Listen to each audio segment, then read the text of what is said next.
Bom dia, irmãos, novamente. Irmãos, quantos tiveram um janeiro difícil? Levantem as mãos. Obrigada. Nem todos, tá bom? Que nós ouvimos de algumas pessoas, nós também enfrentamos muitas lutas, né? Foi um janeiro atípico. Desde roubo do carro, minha mãe ficar doente, adiantar a mudança. Mas em tudo isso, Deus nos permitiu ir lá na 63ª BP, BP que fala Distrito Policial. Ficamos quase 7 horas para tentar fazer o BO, tanto o de primeiro de roubo e depois quando achou o carro, né? Mas aí a gente vê, irmãos, como que nosso Brasil está sofrendo muita coisa. A gente conversou com um dos policiais lá e ele falou assim, a gente sente que está enxugando gelo, porque prende, daí a pouco aquela pessoa que prendeu já está lá, até passou e falou, ô senhor, está aqui de volta, tá? Para dizer, né, que ele foi liberto. E tanta injustiça, tanta coisa, se a gente não cuida, nosso próprio coração não aguenta, né, irmãos? Porque é muita maldade, muita injustiça. E eu fiquei pensando, puxa, como sobreviver a tantas lutas que temos enfrentado? Como continuar com um coração que depende do Senhor, que se sente aliviado? E aí a gente lembra que Jesus fez o convite, né? Vinde a mim, todos os que estáis cansados. Porque às vezes a gente vai abraçando, né? Pesos, às vezes ansiedades, culpas, e aquilo vai pesando. E Jesus nos convida, olha, venha até mim que eu vos aliviarei. E que se a gente toma o jugo dele, a gente prova que ele é manso, ele é humilde de coração e a gente vai achar descanso para a nossa alma, né? Vamos abrir hoje? Hoje eu gostaria de falar sobre consolo, verdadeiro consolo da parte de Deus em algumas áreas específicas que a gente tem enfrentado, né? Então vamos abrir 2 Coríntios, capítulo 1, dos versículos 3 ao 7. Vamos ficar em pé e fazer a leitura juntos? 2 Coríntios 1, 3 a 7.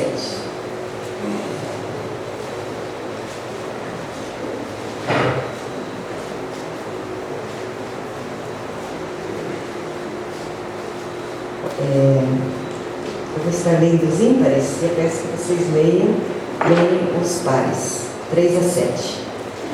Bendito seja o Deus e Pai de nosso Senhor Jesus Cristo, o Pai de misericórdias e Deus de toda consolação. Ele nos conforta em todas as situações, para podermos consolar-nos em qualquer angústia, com a consolação que nós mesmos somos contemplados. Porque assim, com os sofrimentos de Cristo se manifestam em grande medida a nosso favor, assim também a nossa consolação transborda por meio de Cristo. Mas somos atribulados para o nosso conforto e salvação. Somos confortados também para o nosso conforto. A nossa glória graça, portanto, nós com paciência de sofrimento A nossa esperança a respeito de vós está firme, sabendo que, como sois participantes dos sofrimentos, assim os sereis da consolação. Podem sentar-se. Aqui é uma carta de Paulo para os cristãos, a segunda carta dele, né, aos Coríntios, e eles estavam também passando por lutas. Até Paulo estava passando por lutas, né? Então, mas ele diz aqui que o nosso Deus é o Deus de toda consolação. Toda consolação necessária nós encontramos nele. E aqui no 4 diz, ele nos conforta em toda nossa tribulação com um propósito.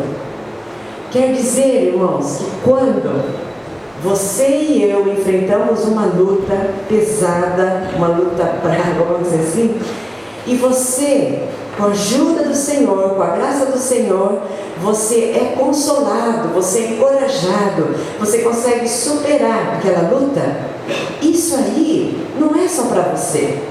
Deus está querendo que esse consolo que você tem experimentado possa ser repartido também, porque é um aprendizado de vida que Deus vai usar para que você ajude outros que estão também passando por angústia.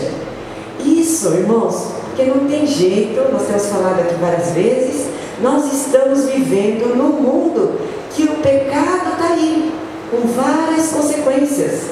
Então não tem como passar dessa vida querendo só ser feliz e não sofrer, tá certo? Essa é uma ideia muito ingênua. Eu vou ser feliz, eu vou procurar. E Satanás engana tanto as pessoas. Mas a Bíblia não, Jesus não, ele fala, olha, você vai passar por sofrimentos, mas tenha bom ânimo, eu venci o mundo, né? Você pode ser vitorioso, confie em mim, dependa de mim, Jesus fala. Então, o consolo que nós recebemos de Deus, que é o Deus de toda consolação, é para que possamos também ajudar outros que estejam em angústia. E no versículo 5 diz uma coisa tão interessante: os sofrimentos de Jesus abundaram, né? Se manifestaram em grande medida a nosso favor. Jesus já deu exemplo, ele passou pelo sofrimento. Ele passou, mas o sofrimento que Jesus passou, o que é que trouxe para nós, irmãos? A morte dele trouxe vida. As dores que ele sofreu trouxe perdão para cada um dos nossos pecados, para cada uma das culpas que às vezes carregamos, não é? E não precisamos, podemos deixá-las na cruz de Cristo. Então veja, o sofrimento de Jesus abençoou-nos muito. Assim também a consolação que a gente experimenta no Senhor vai transbordar por meio de Cristo. É uma coisa maravilhosa isso.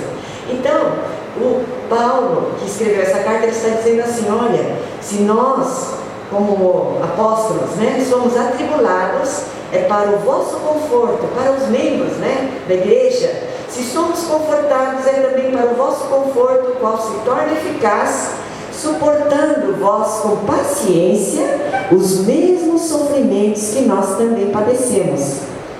E no 7 diz assim: a nossa esperança a respeito de vós está firme, sabendo que, como sois participantes dos sofrimentos, assim os sereis da consolação. Isso é uma coisa interessante, irmãos, porque seguir a Cristo envolve sofrimento. Amém? A gente gosta muito, né? Mas olha, não tem jeito, né? Seguir a Cristo envolve cruz. Às vezes vai precisar semear com lágrimas. Às vezes vai precisar sofrer o erro daquele que você está orando para que ele se converta, mas ele está ainda duro ou dura, né? Às vezes ele critica, ele rebate a pessoa, não aceita a palavra de amor. Mas como você vai vencer isso? Não é brigando, não é na carne. Às vezes é lá orando, chorando, semeando com lágrimas, sentindo a dor. Quem sabe um dia aquela pessoa vai agradecer você, né? Mas veja, caminhar com Jesus é identificar-se com os sofrimentos dele. Você está disposto? Precisa disposição, precisa coragem da parte de Deus. A Bíblia diz que lá no céu não vai entrar covardes. Olha que coisa. Senhor, nós precisamos ser corajosos para sofrer. Não é fácil, né? Porque a Bíblia fala que Jesus falou aos discípulos: eu estou enviando vocês ovelhas no meio de lobos. Irmãos, aqui nós estamos todos entre ovelhas, né? Deus queira. E é tão gostoso, a gente quer bem um ao outro, a gente abraça, mas lá no mundo, vocês sabem, né? Não é fácil. Mas teu chamado é para você continuar a perseverar em ser ovelha, que ama, que sofre, que se identifica com os sofrimentos de Cristo. Muito bem. Aí hoje eu queria abrir pelo menos 3 passagens que nos dão algumas orientações como a gente lida com as lutas que a gente está passando. Então a primeira, uma dor muito forte que a gente necessita de consolo é quando perdemos alguém querido. Né, irmãos? Como mexe isso com a gente? Por mais que a gente saiba que ninguém é eterno, como isso é difícil, mesmo entre cristãos, né? Mas vamos abrir lá, 1 Tessalonicenses, que diz, versículo capítulo 4, 1 Tessalonicenses 4, que diz da nossa esperança. De onde podemos tirar o consolo? Do que o Senhor fala, do que o Senhor promete. 13 em diante, 1 Tessalonicenses 4. Não queremos, porém, irmãos, que estejais ignorantes com respeito aos que dormem, para não vos entristecerdes como os demais, que não têm esperança. Quem não tem esperança fica sem chão, não tem perspectiva. O que será que vai acontecer? Foi o último adeus, nunca mais vou ver. Mas, no 14 diz, pois se cremos que Jesus morreu e ressuscitou, assim também Deus, mediante Jesus, trará em sua companhia os que dormem. Ora, ainda vos declaramos por palavra do Senhor isto: nós, os vivos, os que ficarmos até a vinda do Senhor, de modo algum precederemos os que dormem, porquanto o Senhor mesmo, dada a sua palavra de ordem, ouvida a voz do arcanjo e ressoada a trombeta de Deus, descerá dos céus, e os mortos em Cristo ressuscitarão primeiro. Aqui fala dos que dormem, né? É uma questão um pouco delicada. Tem vários versículos que dizem assim, por exemplo, Estevão, quando foi morto, e dormiu, adormeceu no Senhor, né? E descansou no Senhor. Então muitos acham assim, então será que quando a gente morre, a gente dorme? Isso é uma linguagem que é usada, mas nós cremos que quando morremos, como Jesus disse ao ladrão lá da cruz, né, aquele que falou, lembra-te de mim, ele falou, hoje mesmo estarás comigo no paraíso. Eu não sei, irmãos, aqui vamos falar uma coisa, porque Deus, Ele é eterno, né? Mas Ele falou hoje, né? Naquela tarde lá que eles fecharam os olhos e morreram, Jesus prometeu, olha, você vai estar comigo no paraíso, então não vai estar dormindo. E quando Jesus falou, confrontando com os judeus, ele dizia que Abraão está vivo. Deus é Deus de vivos e não de mortos. Então o que nós cremos? Isso aqui, assim, que quando nós morremos, nós vamos ao Senhor, mas o corpo fica lá esperando a ressurreição. O espírito já volta para Deus, né? Mas quando o Senhor voltar, todos aqueles que morreram em Cristo, os que ainda morrerão em Cristo, antes dele voltar, vão ressuscitar primeiro. E quando o Senhor vir nas nuvens, e todo olho verá, Ele vai vir com todos os que morreram em Cristo. Então, eu tenho a plena convicção, vou encontrar meu irmão Davi, vou encontrar outros que morreram em Cristo, outros queridos, amigos, vamos encontrar, né? E tantos outros, irmãos. Então esse é o consolo. É difícil a separação, mas saiba que é temporário. Nós vamos encontrar os nossos queridos que partiram em Cristo.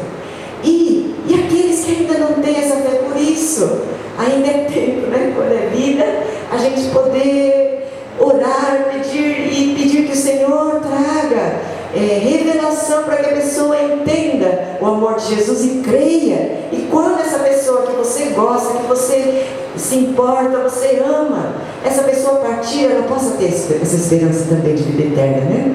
Então essa primeira palavra que nos traz consolo, olha, nós temos a certeza que a morte não é o final de tudo e que a dor dessa separação é temporária. Vamos encontrar os nossos queridos. Essa é a primeira palavra. O segundo texto que fala de consolo no meio de lutas, de injustiças, é o Salmo 37. Nós não vamos ler todo porque ele é muito comprido, mas eu queria dar uma sugestão para vocês. Quem tiver tempo e quiser, se você puder, pegue umas 2 folhas de sulfite e separa lá, em alguns temas, no Salmo 37, justos. O que é que caracteriza justos? O que é que justos fazem? Depois no outro, lá, pode dividir lá em 4, né? Sei lá. O outro, ímpios. O que é que caracteriza ímpios? Porque lá nesse Salmo 37, está dizendo bem claro que tem diferença. O que é o ímpio? O ímpio, aquele que não tem piedade. Ele não tem temor de Deus. Ele pratica a iniquidade. Ele faz... Iniquidade é mal, é toda perversidade, crueldade, maldade. Ele pratica, numa boa, isso, e não sente mal por isso. Esse é o ímpio. Mas aí fala do justo. E aí a gente pensa, mas eu sou justo ou não sou justo, né? Eu sou pecador ou não sou pecador? Irmãos, nós somos todos pecadores, tá certo? Se não fosse Jesus, nós não poderíamos ter essa palavra como sendo para nós. Que o justo, então, faz assim, não faz assim, e a gente praticar. Mas somente porque Jesus morreu na cruz, o sangue dele nos purifica. Se você crê nele, a justiça dele vem sobre você e Deus te olha. Apesar de você não merecer e eu não merecermos, nós todos não merecermos, Deus nos considera justos em Cristo. E aí, tem bem claro, tem uns 8 itens para cada um, de ímpios e justos. Mas olha que coisa, um sinal bem claro. Vamos abrir lá, Salmo 37, nós não vamos ler tudo, então só alguns versículos, tá? Fala do dinheiro, como que o ímpio trata o dinheiro e como que o justo trata o dinheiro, como que ele lida, né? Vamos ver aqui, é uma das características, né?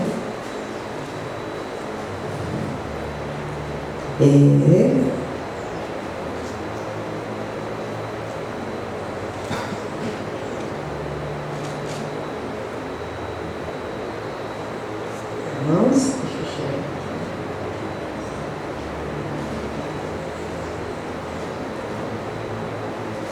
aqui. O ímpio pede emprestado e não paga. Engraçado, né? Nossa irmã achou engraçado. O justo, porém, se compadece e dá.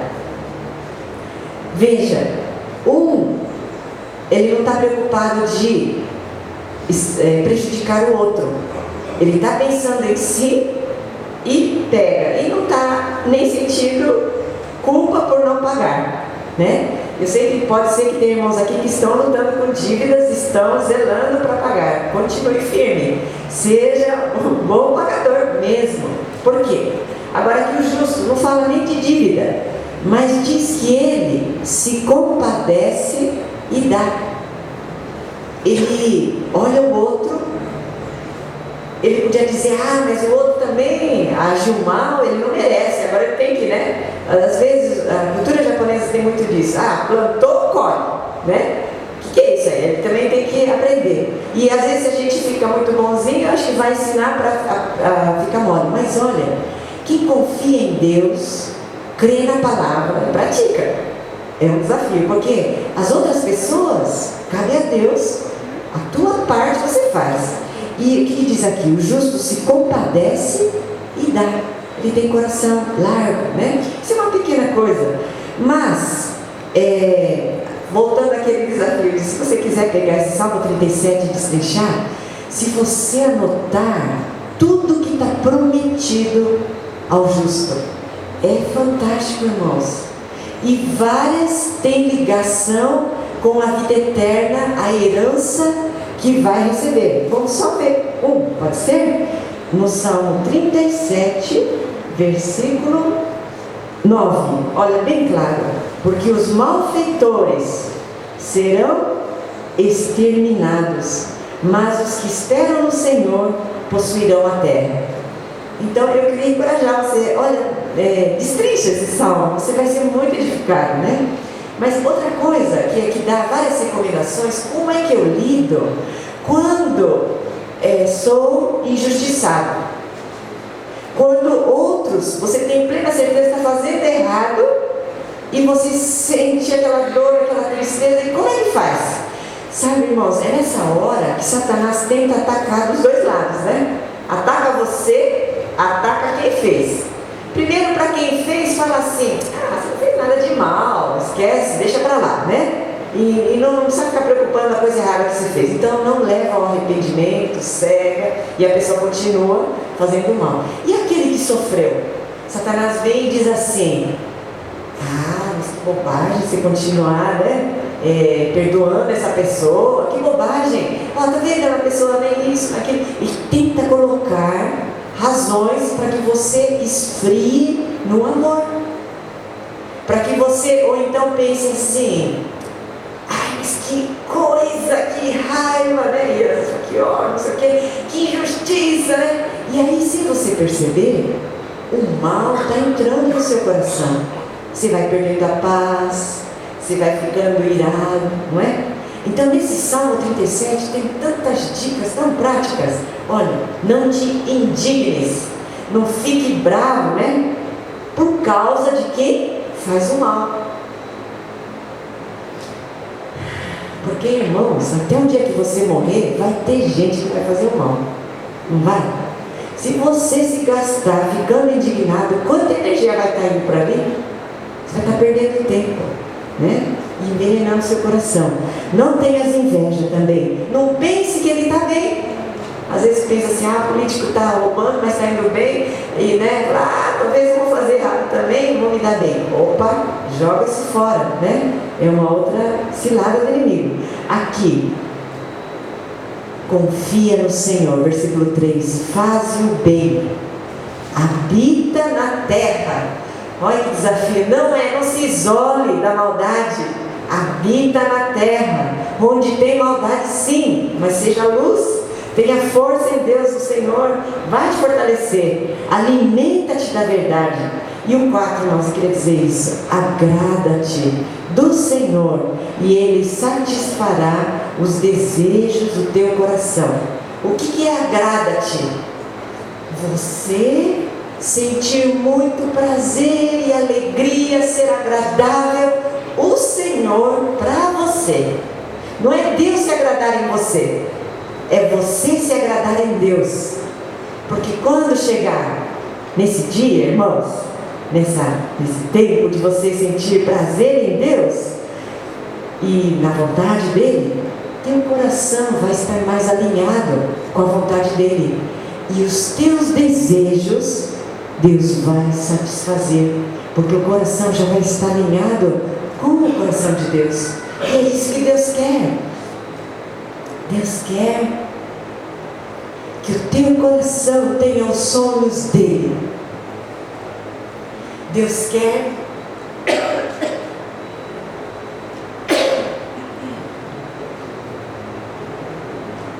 que o teu coração olhe as pessoas como o Senhor olharia. É isso que Deus quer.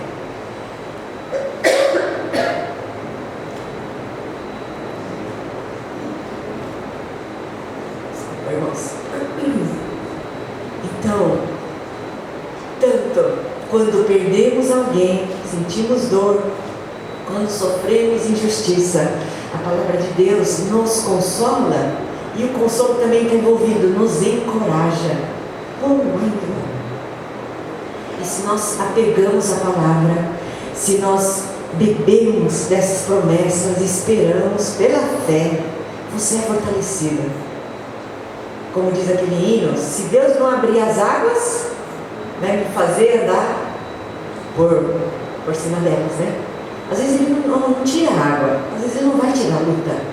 Mas se você ser fortalecido na palavra, crer nas promessas dEle, perseverar na fé, buscar o Senhor, Ele vai estar honrando e Ele vai estar cumprindo o que a palavra dele nos fala. E o último texto, que está em Mateus 10. Vamos abrir? Mateus 10. Jesus falou aos discípulos que estava enviando eles como ovelhas no meio de lobos, né?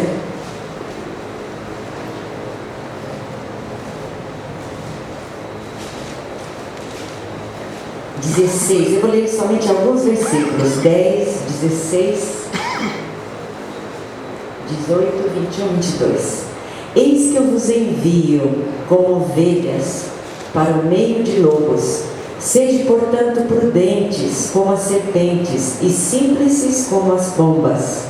Versículo 18. Por minha causa sereis levados à presença de governadores e de reis, para lhes servir de testemunho a eles e aos gentios. 21. Um irmão entregará à morte outro irmão, e o pai ao filho. Filhos haverá que se levantarão contra os progenitores e os matarão. Sereis odiados de todos por causa do meu nome. Aquele, porém, que perseverar até o fim, esse será salvo. E depois, lá no versículo 28 diz: não temais os que matam o corpo e não podem matar a alma.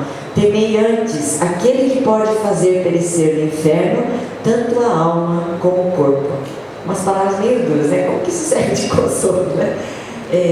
Aqui, Jesus estava falando para os discípulos, hein? Que ainda estavam com ele e ainda nem tinha começado bem assim a igreja ali, né? Em Atos, mas ele já está avisando: olha, vocês vão ser levados diante de governadores e é para ser testemunhos, para ser testemunha. E essa palavra chega até nós também. Nós também somos ovelhas enviadas para o meio de lobos. Nós também vamos ser levados, irmãos, diante talvez de autoridades para dar testemunho. E também essa última palavra que fala: sereis odiados de todos por causa do meu nome. Eu tenho que falar, não quero falar muito sobre isso hoje, né? Mas que, irmãos, na verdade, nós temos que nos fortalecer, porque vai vir mais chumbo grosso. Amém, irmãos?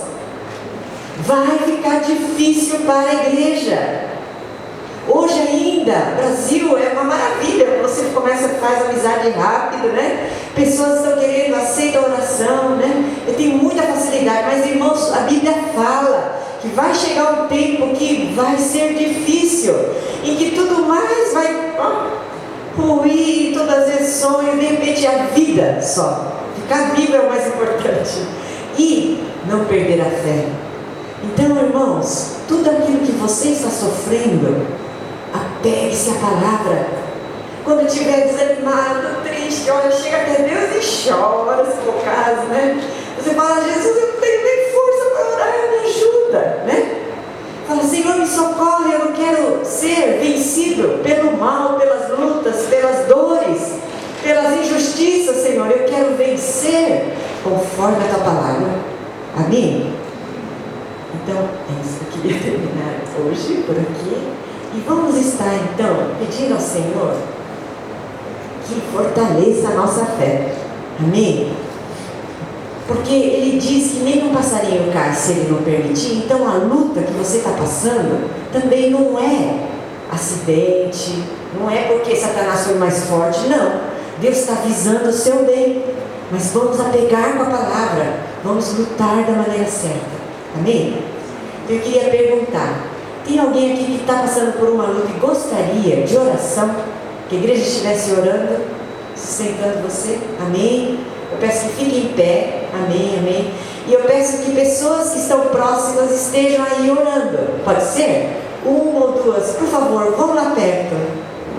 Você pode falar: eu decidi orar direito, não importa. Vai lá, em nome de Jesus, abençoa teu irmão. Vamos ministrar aqui, tudo bem? Olha, que coisa boa. Irmãos, a igreja unida, ela fica forte em Cristo. Vamos lá, vamos orar pelo outro. Tem mais irmãos ali sim. Eu vou pedir para os pastores também lá atrás. Estão precisando de oração. Alguém ainda está sem alguém que ore? Por favor, levante a sua mão, para que as pessoas possam ver. Ali, tem gente. Amém. Vamos lá orar uns pelos outros. Alguém mais ainda está precisando?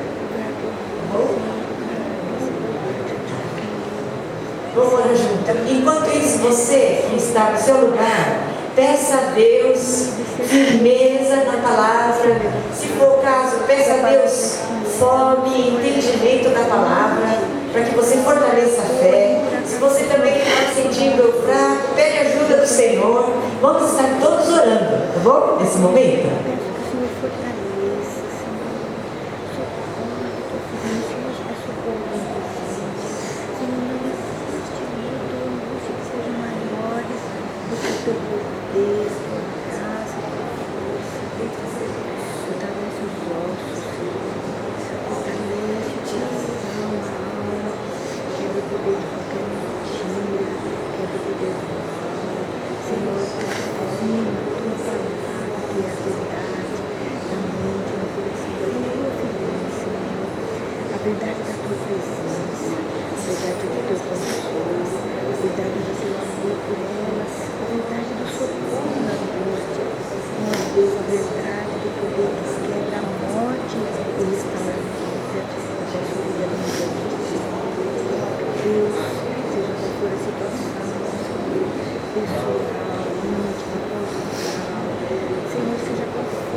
Senhor Jesus, nós te louvamos porque o Senhor entende o que é sofrer.